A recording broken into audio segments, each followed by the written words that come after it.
Why is everyone running? We are in the golden age of fitness in Philippines. What? Ano yung mga nagwa-warm up, pre? These guys are wearing tank tops. They're tanned as fuck. They're Tapos wearing yung calves, short grabing batak. shorts, the calves, and they're wearing carbon-plated shoes.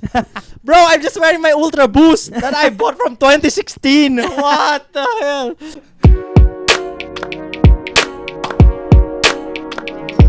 What is up, everyone? Welcome back to another episode of the Group Chat Podcast. I'm your host, Mods, and here with me is my all-time guest, the classic Willpower. God We're damn. back. We're finally back. We're finally back after a hiatus of, I don't know, 6 months. Like if I get it every year, you know?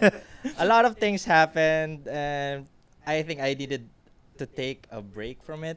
Yes, I think you were so indulged into climbing. No, enough drama. Let's start the pod. I love podcasting. I miss this so much. I love talking about things like anime. And video games. Siguro kamusta? Kamustahan muna tayo, Willpower. Kasi actually matagal din tayo hindi nagkita. Matagal din tayo hindi napag-shoot. Pag di tayo shoot, di tayo nagkita. Para tayo nag-ano, pre, si Kilo at si Gon nung pagtaas sa anime, yung nawala yung nabuhay si Gon. Let's be each other sometime again. Ganon, ganon kaming Parang arc. parang workmates lang tayo dito sa podcast eh. Pag walang pod, hindi nagkikita. Okay, kaya hindi naman tayo malayo. I know. Anong ginagawa mo habang nasa hiatus arc tayo? Actually, Short masyado intro ako lang. nag-get into my hobbies eh. And speaking of hobbies, maybe let's start it with this one na very trendy today. Kasi parang ang dami ko nakikitang tao na tumatakbo. Why is everyone running? Why is everyone running? Ako, guilty ako dyan kasi karoon rin ako ng running era. Mhm. Nag-start rin ako magtumakbo nung mga March. Oh, March. Kasi short background, na-injure ako sa sa climbing. Tapos Climbing, after by the nung way. PT, na sabi ko, parang gusto kong hanap ng ibang hobby. So, naisip ko nun, takbo. Takbo. Tapos nagulat ako na lang bigla. Parang yun na yung biglang trending, bigla. As in, tumatakbo na bigla lahat. Oo. Pero yung una kong mindset sa pagtakbo, feel ko same lang sa mga iba, is yung sa tingin nila mas mura siyang hobby. Dahil tatakbo ka lang, done na. Pero pag nag-deep dive ka pala into running, ang daming gastos, like kailangan mo isipin yung shoes. True. Yung sa iba, outfit. Pero feel ko vanity na lang yun eh, pag outfit. Real. Pero sa tingin ko, shoes talaga yung gastos. Tsaka yung mga marathon, ang mamahal ng mga marathon, pre. Mm-hmm. Yung Totoo, registration. Registration, The mahal. longer the distance, the more expensive. Expensive. So, Yeah. ano yun, yung range ng mga marathon is around 1K to 3K. 1K to 3K. So parang, mahal.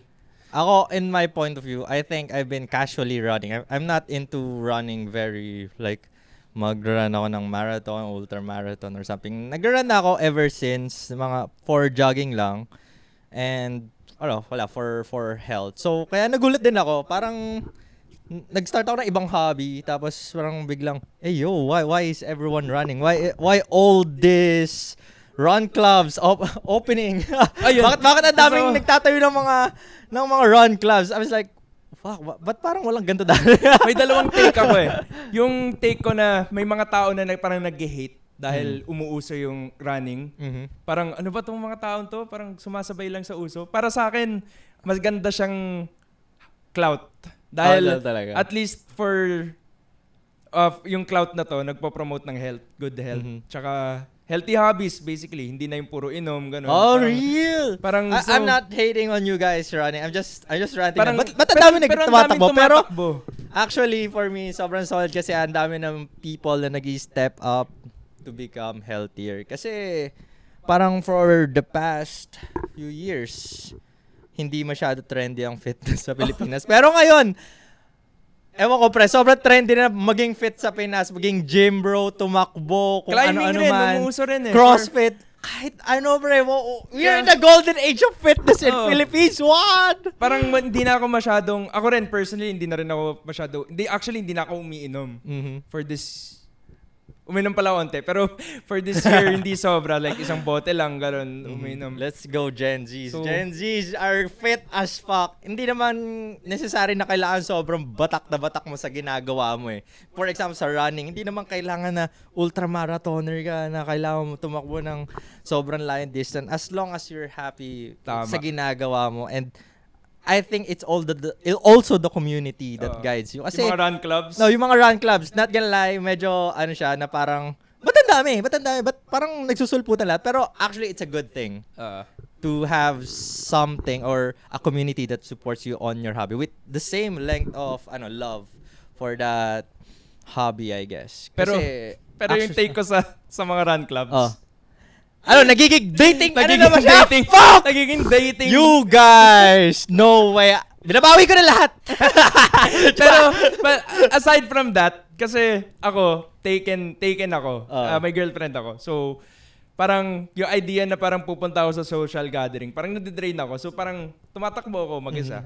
Pero, ang ganda rin nung run club as dating platform. Or basically, social Scan my Strava. social Scan my Strava platform now. mismo. Kasi marami kayong mamimit na ibang tao na nagsusupport na, no? So parang minsan siguro yung mga tao naghahanap lang ng someone na makasabay sa goals nila or someone to motivate them. Yes, Or ayun nga, mamit silang significant other doon. So I guess marami ring purpose, pero I think nakakatawa lang is ginagawa nilang Don't make it the IRL Tinder or something. Pero, hey bro, scan my Strava. bro, date me on Strava. What? Follow me on Strava, Pero, bro. actually, ako din, since I've been into fitness thing, I've done so many hobbies ever since. And I think I found a new hobby today and I considered it as my sport, which is climbing, sports climbing, nice. bouldering. And you know me, pag nag-get into ako sa isang bagay, pre, nilulubos ko. And now, my wrists are injured, my elbows are injured. Everything hurts when I walk. Pero I still do it because I love to. And kakasabi ko nga kanina, yung community talaga sa mga gantong mga fitness, whatever, kineme, is a very good thing. They help you to grow then. And you get to meet a lot of people. I think I met some friends then during climbing. Did you meet some friends while running? I think pinafollow ko pa rin naman at nakakausap ko pa rin yung mga friends ko sa Sobrang climbing. solid din. And parang mas, actually, parang in work, meron ka workmates. Tapos in your hobby, meron ka ding Hobby mates. hobby mate, di ba? Pero ba-apply yung I think nag-resonate yung sinabi mo sa akin tungkol sa running or exercise in general. You don't need to excel on your hobbies. Ma-advise mo rin ba yun sa climbing? Kasi ako, masyado ko pinush sarili ko kaya nag-injure ako eh. So parang feel ko, applicable ba yun kung kunwari magta-try ako bagong hobby? Kasi masyado ko, feel ko, mindset ko rin nun, kailangan kong galingan. Okay. Feeling ko minsan na-insecure ka lang kasi may mga tao talagang mas magagaling Oo, sa'yo. yung competitive edge, no? Oo, May ganun eh. Ako, meron talaga akong competitive edge kasi. Kasi ever since college, atleta ako. So parang, ang usapan namin doon, parang, uy, mas malakas yan sa'yo, galingan mo, ganyan. Siyempre, ganun, di ba? Pero parang nung nag-explore ako ng kung ano, ng iba pang fitness trends, and realize ko na, hindi mo na kailangan mag-compete sa ibang tao. Just do what you love. Kasi if ever na dumating ka sa point na masyado kang harsh sa sarili mo para maabot yung goal na yon, edi hindi ka na natutuwa. Parang hindi na siya enjoyable for you. Bro is Thorfinn. Actually, I am Thorfinn. I have no enemies. I love my friends. Bro is focusing on self, and that is inspiring. So, I think, speaking of Thorfinn, and we can now move into anime. Oh, okay, we anime. But first, let me tell you a story about running. Ito, a few weeks ago, niyaya kasi ako. Actually, hindi ako niyaya. Yung girlfriend ko, niregister lang ako sa charity run. Sabi niya, oy, sumali ka may charity run ka this weekend Sabi niya, ha? Bakit? Hindi, wala. Kasi yung dad ko may charity run na ina-arrange. Okay. wala akong practice eh. So, wala akong maayos na sapatos, wala akong ayos na gear. So what? I'm gonna run. Pero sabi Ilang kilometers? 3 kilometers. 3 kilometers pala. So okay, sabi ko, okay. Sabi niya, tapos sabi niya, uy, ano charity run lang yun, pero may premyo pag nanalo. Pag nanalo first place? Pag first place. Sabi niya, I think around 3K. Tapos around that time, parang naisip ko, uy gago, nag-iipon nga pala ako para makapag-travel sa Iloilo kasi Bouldering Nationals. Oh. Gusto ko sumali. So, budget din yun pang ano. So, sige, galingan ko kaya. Tapos sabi, sige, Gina. Tapos that day, kasi expect ko charity run. So, onti lang yung tao. Tapos, feeling mo, kasi pag hindi siya exclusive event, hindi siya ganun kabonggang event na wala masyado yung mga speedy athletes. Sabi ko, okay, baka kaya ko to. 3K? Kaya ko to ah. Tapos pagkadating ko doon, tangin na yung mga nagwa-warm up, pre, bakit these guys are wearing tank tops, they're tanned as fuck, Tapos they're yung wearing calves, grabing batak. shorts, the calves, and they're wearing carbon-plated shoes. Bro, I'm just wearing my Ultra Boost that I bought from 2016. What the hell? It's over. Pero tinry ko. Pagka putok nung whatever. Gun start. Boom. Siyempre, 3 kilometers. Ang in-expect ko, shit, kailangan mabilis agad. 3 kilometers. Ito na, bibilis agad. Nung first, parang 3 ikot kasi yun eh. Dun sa may Mandaluyong. Nung first kilometer, kaya ko to ah. Nakakasabay ako sa kanila. Second kilometer, parang lumalayo na. Yung third kilometer, ang layo na. At ang layo na nila. Hindi na makakick up. Sobrang bagal ko na. Pero, I didn't win, but I really enjoyed running that. I think pasok naman ako sa top 10. Damn. Pero, after ilang days ng 3 araw, at sakit ng lalo na pag pinush mo yun. Oo, sobrang sakit nung legs ko. Ayoko na maging competitive masyado kapag di ka nag-train. may naalala kong TikTok eh. Nare-relate ko rin sa anime. Nakakatawa yung isang napanood ko sa TikTok na yung, alam mo yung first Hunter exam, yung lahat sila tumatakbo sa tunnel. May napanood daw sa TikTok na piniplay niya pinivideoan niya yung mga tumatakbo sa marathon. Tapos, grabe yung hirap dito, yung caption niya, grabe ang hirap pala ng mag-apply sa Hunter exam para sa license. Ang tawa ako. Hanapin ko yung TikTok na yun. Tapos sabi niya, baka may makita akong nagsiskateboard rin dito.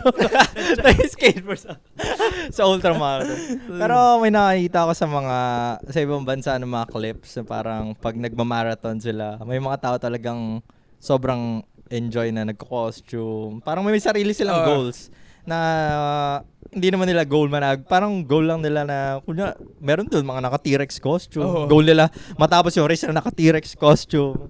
Tapos iba naman, propaganda, yung kung ano-ano in-endorse sila. So, I think it's really about the person perspective then. Let's go for anime. It's time for anime. I love anime so much. Anime, let's go. Let's go to anime. Watch the anime. Let me check my notes. I have topics. Ang daming release for the past for 2024. Ito din yung reason kaya gusto ko mag-podcast. Ang dami ko na pinapanood na anime. Sobrang nag-catch up na ako sa lahat ng mga anime na pinapanood ko. Except Isekai, by the way. The only Isekai that I'm watching is Mushoku Tensei Season 2. Already done, by the way. Watch it if you haven't watched it. And I don't know. What do you think of Mushoku Tensei? Season 2. Season 2. Yung first part yun, di ba? Nahati yun ng first curve and second curve. Yung first curve parang school. Parang siya slice of life. Parang slice of life nga siya. I love slice of life. Pero at the same time, kine-question niya yung ang daming tinatakil doon kasi bro. Ito yung what ano yun? Basta yung ano siya, hindi tumatayo yung dick niya. Basically, may erectile dysfunction. Yeah. Spoiler pa to, pero matagal na to eh. Si Rudius. First curve na doon nagre-revolve yung story, paano niya papagalingin yung ED niya. Tapos parang meron pa siyang senior, basta yung elf. Si elf. Pero yun pala, hindi niya alam na si Sylvie pala yun. Sylvie. Tapos parang nagkine-question niya, bakit parang na-attract siya sa lalaking to. So parang, Rudius be like, am I gay though? Am I gay? Am I gay though? Tapos nung nakakatawa yung pinapanood ko nun, parang tangina. Tapos nung time na nahulog, tapos nahulog siya nahulog si Sylvie sa taas ni Rudius. Parang uy, wala siyang dick. Doon na-realize, so babae siya, ganon. Parang, I'm not gay. I'm not gay? Yes, I'm not gay. Kasi tumigas eh. Di ba gano'n niya? Tumigas. Nakakatawa yung first so, kay. Oo nga eh. Nagustuhan ko rin siya kasi slice of life lang siya. And you know me, I love slice of life. Ini-ignore ko na lang the fact na yung loob niya is a 40-year-old man. Parang, We're back at it again. anyway, yun na. Alam na natin yun. May issues doon. So, yung second curve naman is para sa akin is Mas intense, may actually. action na eh. Mhm. So parang ang daming ring conflict. So parang it's either nag-end kasi ng first curve, kinasal sila ni Sylvie, tapos second curve is nalaman niyang nabuntis siya si Sylvie. Ano yung pinaka nagustuhan mo sa second curve? I think yung drama. In drama. Yung tipong spoiler alert, namatay dad niya dahil sa katangahan ni Rudius. And yung conflict na affair, second wife si Roxy. Si Roxy. Tapos yung ang ganda nung pagka-integrate ng religion. I know! Fuck! Shit! Parang at least alam mo yung grandmother ni Sylvie, si horny horny woman. She's hot, by the way. She's hot, yeah. Real. I would hit that. Anyway, yung grandmother niya or yung horny hot woman elf na yun is nagsabi kay Rudius na you can take on another wife since you're not a follower of this religion. Oh, so yun, parang, yun. okay. So parang Muslim. Okay. Bakit ito sinabi? Go bleep that out. pero natatawa ako nun kasi parang ang galing nung pagka-integrate ng okay, may religion aspect pa pala dun sa world building ng kaya parang Mushoku medyo Tensei. So okay, parang, valid. Okay, this harem is valid. Parang, so tapos ang ganda rin nung pagka ano rin yung dahil dad niya, si Paul, may dalawang asawa. Oo nga eh. Tapos yung mga symbolism pa ni Paul nakakainis. Yung sword. Oo. At first, I just have one sword, but I cannot sleep with two swords now. What? Paul, what? Parang inaano niya eh. Tinotolerate niya pa eh. No? Oo, tinolerate niya pa yung ano eh. Pero alam mo, dahil sa religion, parang okay, it na-justify. Ewan ko. Okay, valid harem. Pero, ewan ko. Basta, natuwa lang rin ako kay Sylvie. Yung parang nagsiselos siya una kay Roxy dahil ina-idolize ni Rudius. Pero nung na-meet na ni Sylvie si Roxy, na parang, normal girl lang pala si Roxy. So parang, at one point, yung point na yun na na-meet niya si Roxy, parang, same lang daw sila. Oo, so tama, parang, tama. Ang understanding lang ni Sylvie nung part na yun. Kasi parang kung in a realistic scenario, parang magwawala yung babaeng. May papasok ka dito. Paul died. Here's my second wife, by the way. Parang, ang dami nangyari sa episode na yun. Damn it. Pero yung mas nagustuhan ko rin sa Mushoku Tensei is the adventure feels. Yung adventure. Parang naglaro ng RPG. Parang naglaro ng ano ba yun? Kasi yung kung balik tayo season 1. Dragon Quest ba yun? Para siyang Dragon Quest na Final Fantasy. Oo. Kasi balik tayo season 1. Yung season 1 is isekai siya. So parang nabuhay siya, may conscious siyang baby, malibog siya, gano'n. Tapos biglang, may potency siya maging malakas na magician dahil kaya niya enchant ng walang voiceless enchantment kamo. Kaya niya ng magic ng ganun, which is malakas, and may lore doon na parang sino? Yung basta yung isang parang legend, Laplas. Kaya niya ng ganun. So parang baka siya yung second coming ni Laplas. Ganun. Laplas. So parang ganda nga nung part na yun. Tapos nung mismong nag-adventure. Nung pumasok yung sila sa dungeon. Building, tapos yung nag-teleportation. Kaya sila nalipat sa ang ibang ganda ng concept, pre. Oh. Parang talaga sila nag-adventure. Parang kang naglalaro doon. Parang nanonood na stream. Parang ganun. As in, pinapanood ko siya gabi, tapos parang na-indulge ako na parang di ko namamalayan na nakakailang episodes na ako. Ganong feel.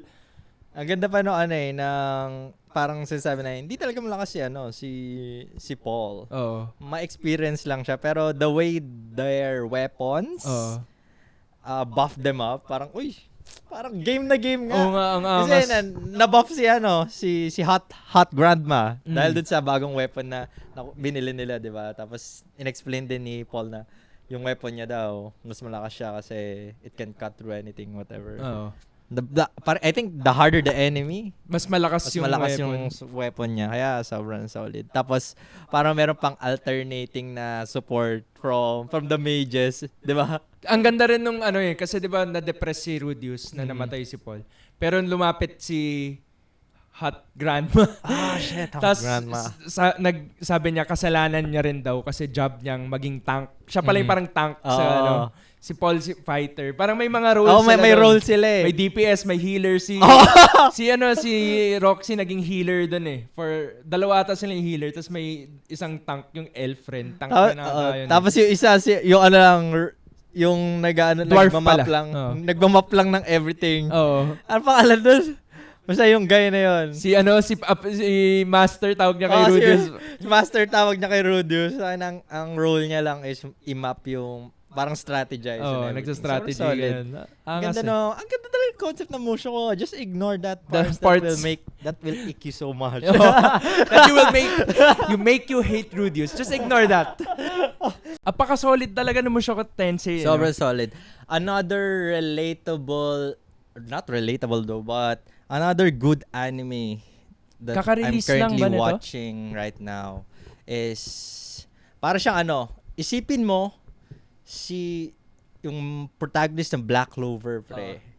Si Asta, but he's actually a lover boy. Actually, let's talk about Sword and Wand or Wand and Sword? Wistoria, Wistoria. Sword and Wand. Sword and Wand pala. I've been watching this anime for I think few weeks now. I think it's episode 3? 4? 3 around this release, episode 1 to 4 ata. Pero ang ganda, nagulat ako kasi it reminds me of Danmachi. If you know Danmachi, it's saving girls from a dungeon. Yun yung title, pero hindi siya ganun kaharem. Sobrang parang adventure type na nag-go in siya sa dungeon. Tapos meron sa Danmachi kasi merong Minotaur fight. Sobrang ganda ng Minotaur fight na yun. So, yung Minotaur, nag-1v1 sila ng Minotaur. Oo. Tapos, it reminds me of that scene din sa Wistoria episode 1. Minotaur rin kanalaban Yung, niya. yung Minotaur-looking creature. Oo. Sobrang ganon. Parang ng nostalgia feeling na sobrang ganda nung pagka-animate. And I think same animators din ata. Not sure though. Pero, dun ako na-hook nung lumaban siya sa Minotaur-looking creature. Ang ganda ng animation nung The anime animation na yun is- eh. Ang ganda ng ang smooth. It's bright. Parang CG. Ang bright eh. Sobrang bright nung anime na yun. Pero yung nagustuhan ko rin doon is yung character, si Will. Si Will Will doon lover is boy. underdog siya. Mhm. Kasi para siyang si Asta na si Mashel. As in, parang ganun, parang Harry Potter, Black Clover, Mashel, pinag-mix Type of up. vibes, oh. Pero aminado naman yung author na nag-inspire yung author sa Black Clover. Gusto ko yung So, mas nag-lean siya into drama Oo.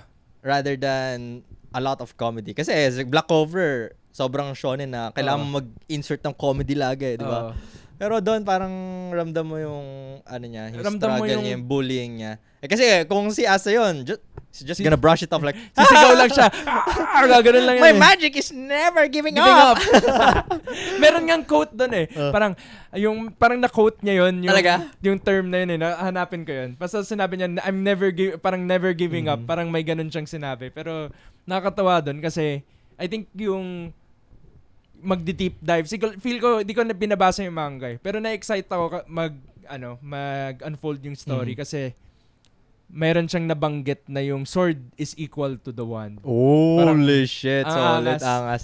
And maganda yung simula ng story. Parang sobrang focused sa pagiging powerless niya. Oo. And parang wala pa siya nung binigay na background about the school, about what's happening outside. We just know that they're inside the dome. And tapos may mga Magia Vanders na nagpo-protect ng dome, di ba? Oo. Tapos yung maangas doon is, I think, wala talagang special sa kanya eh. Pero feel ko bibigyan siya ng anti-magic like Yo! in the future. Pero, Yo! pero ang Three galing- swords! ang galing, ang galing kasi nung third episode data yun, inintroduce yung use ng magic items! Ang ganda nung, Shit. kasi parang, yung alam niya agad nung na-meet niya yung monster na Oo. kakalabanan niya, I know how to defeat this already. Tapos Like, in-integrate niya yung Look at this big-ass Pokemon. Oo. It's time for me to use magic items. Tapos ang angas pa rin yung pag-introduce sa mga Madgia Vanders Oo. doon. So parang alam mong, baka big boss talaga tong mga to. Paano kaya makaka-compete si Will doon?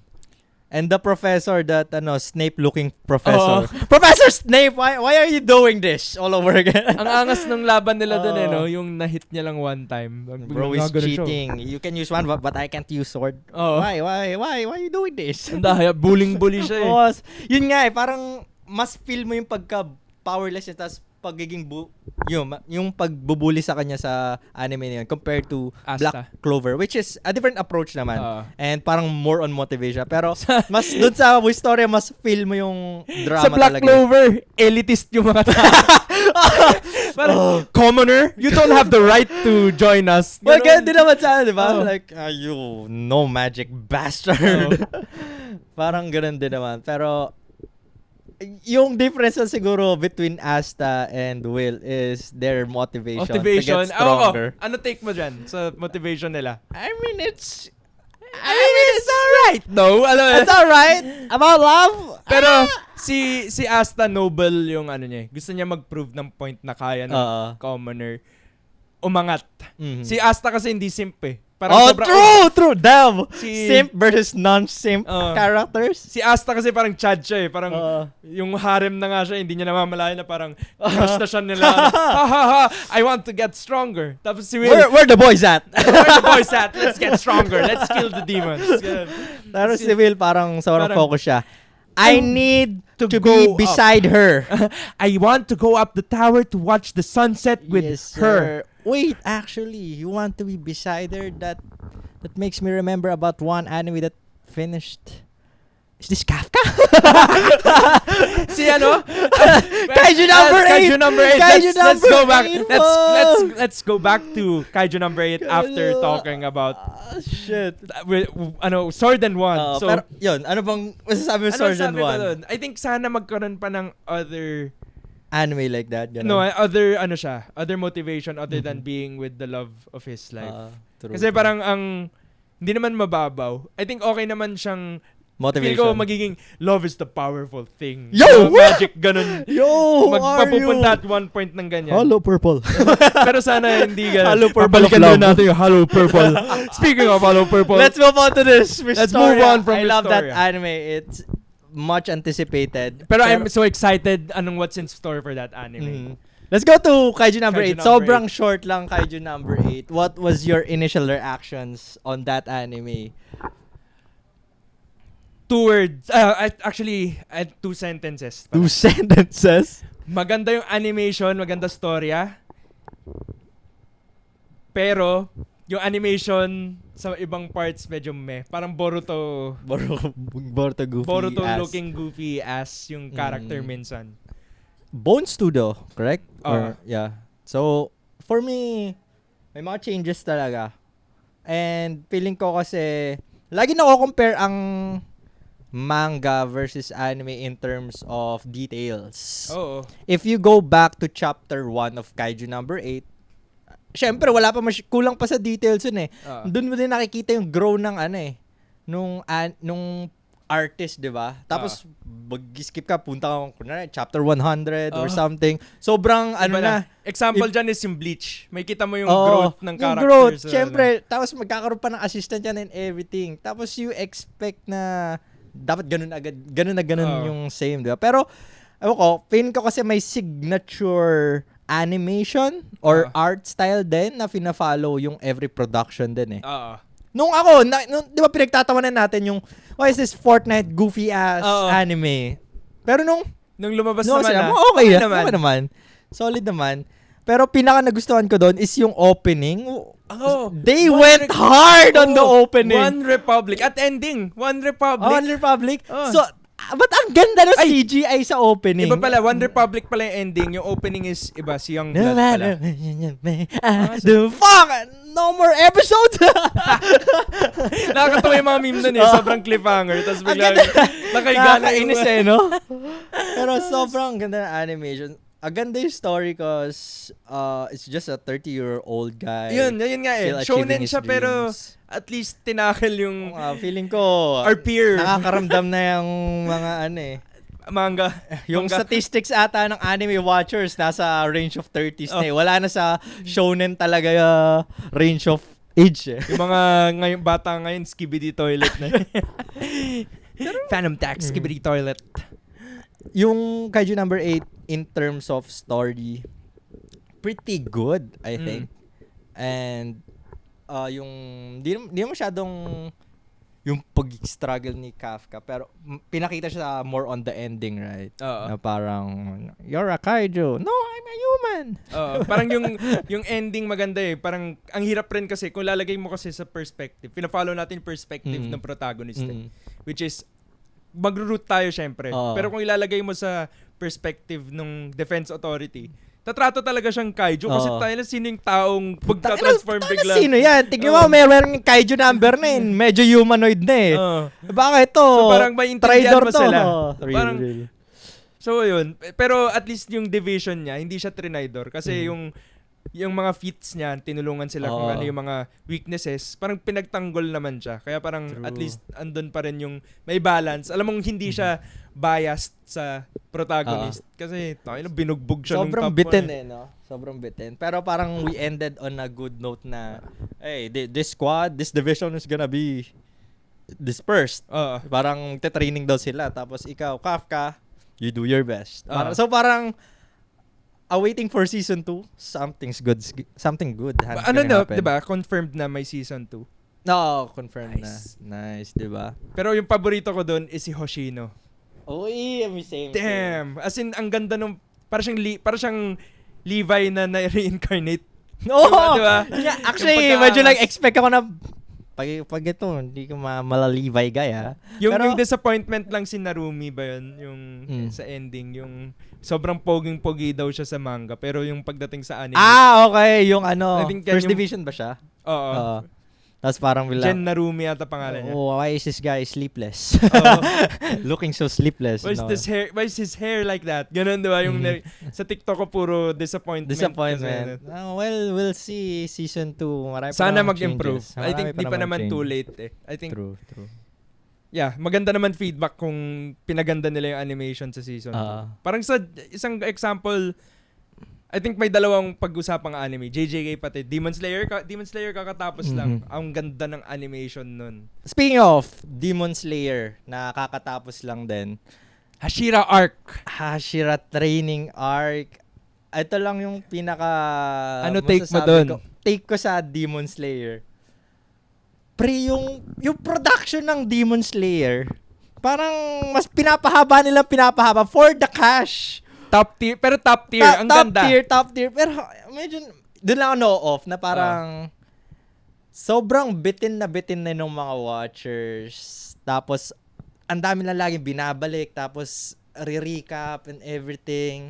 May mga ina-add silang mga scenes na maganda. Sobrang ganda.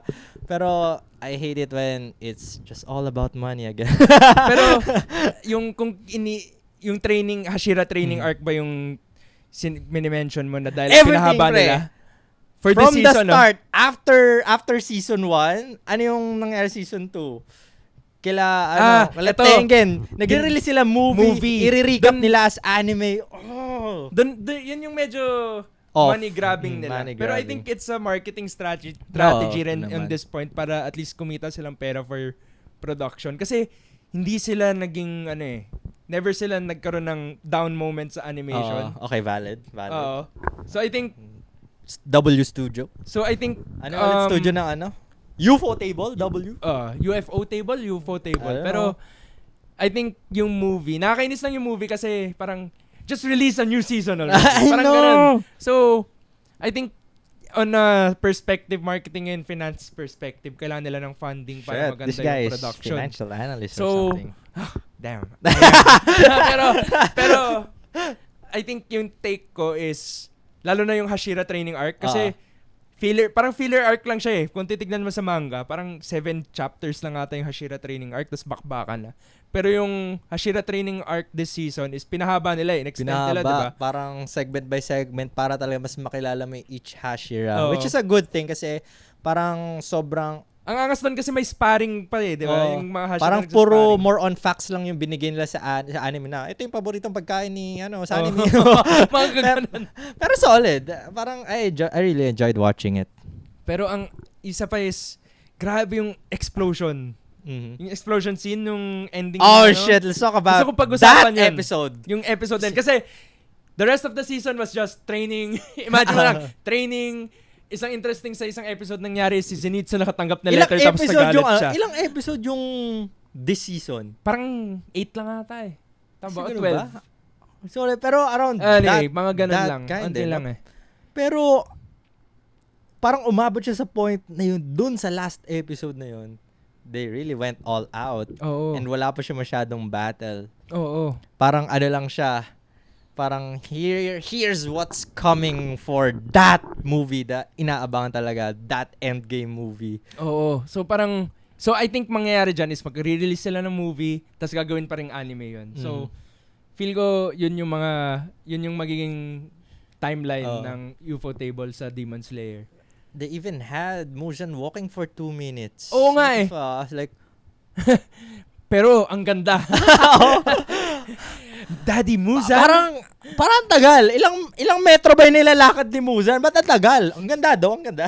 Pero yung explosion sobrang realistic Oo. eh. Ang ganda eh, CGI. Grabe ganun. CGI, motherfucking explosion. Sobrang solid. Oh, solid yung ano. Pero I think Pero yun si lang ano? masasabi namin nun. Oh, why Ubuyashiki? Why you do that to your family? Sir! Sobrang unexpected eh. Pero ang galing ng ano. Very Japanese. Kamikaze. We're gonna get canceled. Damn. Allahu Akbar. No! Anyway, so I think to sum it all up, yung for Demon Slayer, top tier talaga animation. Yung may exceed yung expectation mo coming from the manga. Kasi sa manga parang ang gulo, what's happening? Ganun eh. Pero na-visualize mo ng maayos yung sa anime na mismo. Tsaka ang galing rin doon sa ending, yung last episode na yun is yung lahat sila confused kung si Muzan, Sino si ba Muzan yun? to, Oo. tapos si Tanjiro, Muzan! tapos Siya na nakakilala no? Tsaka yung sacrifice ni Tamayo. Oh, Isa pa yun. Tapos yung doon ko lang rin nalaman na yung ginamit niya, yung tao, yung Blood Demon art na nag-hold sa kanya is yung nice ginawa niyang reference, demon doon sa first season. First yung season demon. ang galing, parang Random, kala natin random demon. kala ko random demon lang yun. But psych! Psych! We gotta use for you. Oo, ang galing. Tapos yung nahulog na sila sa door, yung finale. Yung symbolism ng kulay. Siya yung symbolism ng kulay kung sino yung Spoiler patay alert! na. Sino mamamatay is kulay red, at sino mabubuhay is lighter orange. So yun. Everything is all red. why is everything that color? Tapos ang badass ni Zenitsu. Ganun siya. Such a badass. I'ma character. smoke their ass. Ganun eh. Bro, it's like from Andiyan ako. I don't Save wanna train me! anymore. And then, oh shit. You have a letter. No, Have a letter. I will. I'm gonna kill your ass. Ganun eh. Sobrang Biglang badass. nag-locked in eh. Lock in eh. Boys motherfucking lock in. This guy is locked It's the in. first time we've seen Zenitsu locked in like that. Parang nag-lock lang siya mid-battle eh. Pero, isipin mo pre, ilang oras siya naka-lock. Nahulog siya. Tapos yung after nung credits, ang ganda nung credit song. Sobrang Parang gusto mo rin mahulog doon, lumaban rin kasama sila, no?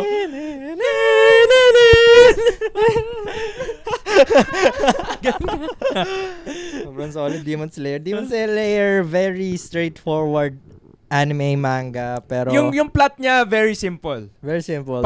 Yung powers very simple rin, madali intindihin. Yung kalaban, yung antagonist, very straightforward rin. At least wala na doon wala rin silang extra kalaban na tao, di ba? Ang komplikado doon pag may may Hashira na biglang sumama. Diba? Pag pinanood mo talaga, pag binasa mo yung manga, it's a simple manga. Good versus evil siya. Mhm. Basically, humans good, Very demons straightforward. evil. Pero what makes it good kasi is the simplicity of it. Tapos, kinonvert pa nila to anime, Na which sobrang ganda. anime made it more complex.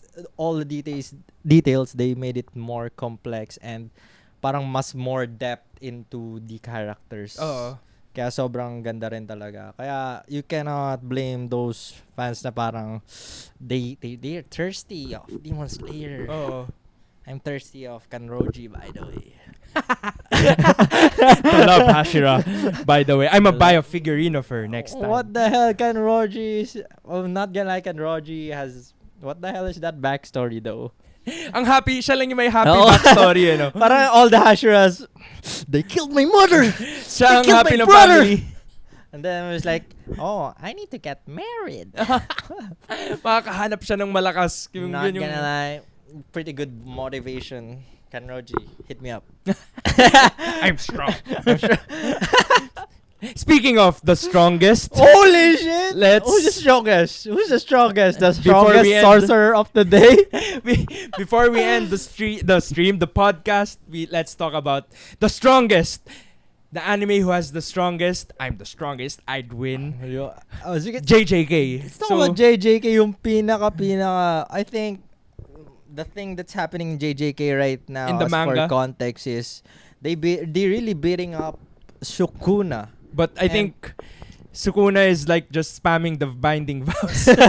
Sukuna literally killing everyone, but the remaining people is literally jacked at this time. At this Like, point. Puta, like, what is this boogie woogie thing? The drum sting. Hindi ba yan yun? Hindi ba yan? Hindi ba ito ba yun? Woogie woogie! Woogie! No way! Hindi ba yan yun? Pero yung manual... Hindi ko alam tawag doon. Pero medyo absurd na, pero still makes sense kasi fuck, it's JJK. Pero ang angas kasi yung plot armor nila doon is basically binding vow eh. Yan lang yan eh. Parang, I made a binding vow that allowed parang me. enjoy pa rin siya basahin. Ako personally, nag-enjoy ako basahin siya. Gusto ko na lang siya matapos. Yun, as in, ganun na lang. Kasi Parang ayoko na masyadong bigyan ng thought meaning, yung nangyayari. Hindi ko na pinag-iisipan. It's Ano ba yan? like- Dapat tapos na to eh. Pero, Okay, Yuji can use domain expansion yun. now? So, basically, ngayon, si Yuji, kaya niya na gamitin yung curse technique ni Sukuna. Kaya niya maraming black flash. Siya na yung record holder ng black ano yung flash. ginawa ni Yuji? Hindi pa rin na-explain kung Parang bakit yung eh. scales yung kamay niya. Domain expansion, recto station. Pero yung domain expansion niya, isa lang, ganun lang. Angas eh. Tapos So, napunta sila sa ano, no?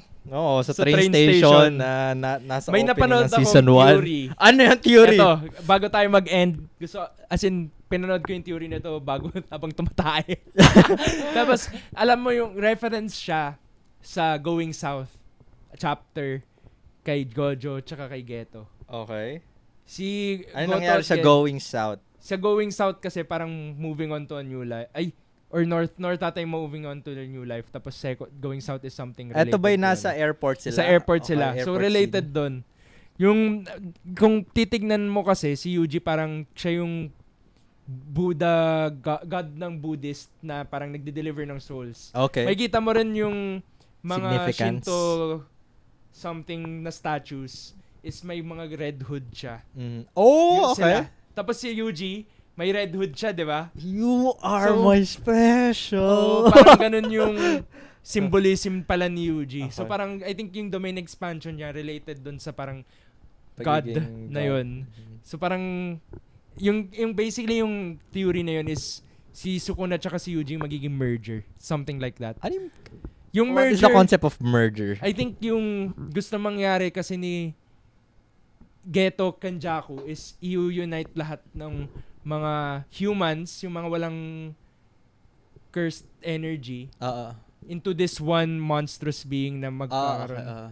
So parang yung mga tao na lang ata na matitira is mga may cursed technique, energy, etc. Si Sukuna, anong trip nun? Gusto niya lang lumaban. So, yun ito nga yung... Boy, ano trip mo? Fight! Gusto niya lang pumatay Kasi 'di ba si Zuko na is gusto niya nagre-rape siya, kumakain siya ng tao, ganun. Bro is actually, I don't know, he's the He's just most fighting for fun, evil brother. being. He's just evil. Ganun. Bro at is this just point. evil, yeah. So, nakakatawa pa nga eh. May mga plot points pa dun. 'Di ba naalala mo yung chapter na biglang may US Army? Oo! Parang di na yun lumabas ulit eh. So, feel ko, lalabas pa yun at some point. Yung merger, I think yung next arc is merger arc. Pero alam ko, final saga na rin yung Pag or chapter yun eh.